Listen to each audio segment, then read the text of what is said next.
Presiden Joko Widodo, Jokowi, menerbitkan Peraturan Presiden, Perpres, Nomor 13 Tahun 2023 tentang hak keuangan dan fasilitas lainnya bagi Kepala dan Wakil Kepala Otorita Ibu Kota Nusantara, IKN. Diketahui, saat ini pemerintah sedang gencar membangun infrastruktur di IKN Nusantara, Kalimantan Timur.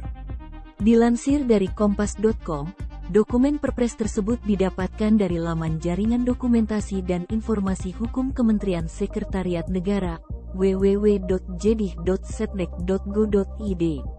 Adapun Perpres itu diteken Jokowi pada tanggal 30 Januari tahun 2023. Terdapat 11 pasal dalam Perpres hak keuangan dan fasilitas lainnya bagi Kepala dan Wakil Kepala Otorita IKN. Sebagai informasi, Kepala Otorita IKN saat ini dijabat oleh Bambang Susantono dan Wakil Kepala Otorita IKN dijabat oleh Doni Rahaju. Hak keuangan Kepala dan Wakil Kepala Otorita IKN meliputi gaji pokok, tunjangan melekat, tunjangan keluarga dan tunjangan beras, tunjangan jabatan, tunjangan kinerja. Selain itu, Kepala dan Wakil Kepala Otorita IKN mendapatkan fasilitas lain berupa dana operasional.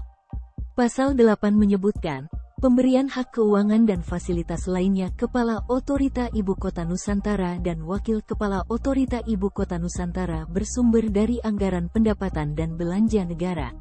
Rincian hak keuangan Kepala Wakil Kepala Otorita IKN Kepala Otorita IKN, gaji pokok, Rp5.040.000 tunjangan melekat, tunjangan keluarga dan tunjangan beras.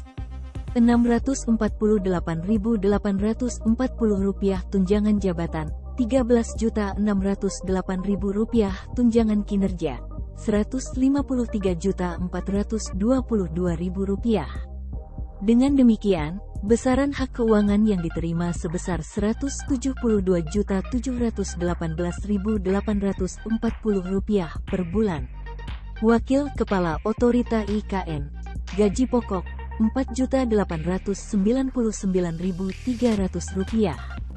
Tunjangan melekat, tunjangan keluarga dan tunjangan beras, Rp634.770. Tunjangan jabatan, Rp11.566.800. Tunjangan kinerja, Rp138.079.800.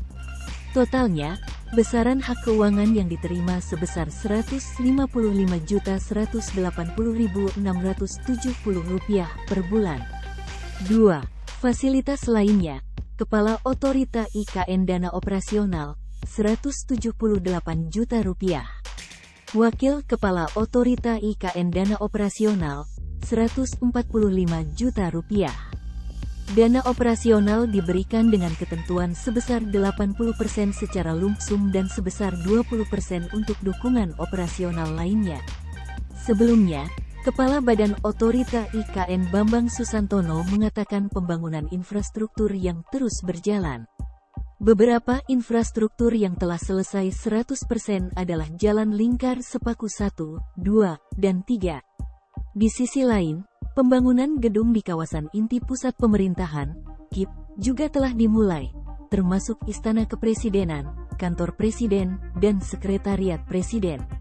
Sementara itu, 3 investor swasta telah mendapatkan letter to proceed untuk mulai membangun 184 tower hunian bagi ASN, ungkap Bambang. Direktur Eksekutif Segara Research Institute Peter Abdullah menambahkan, investor seharusnya mau menanamkan modal di IKN karena potensi yang dimiliki IKN sebagai pusat ekonomi baru di Indonesia.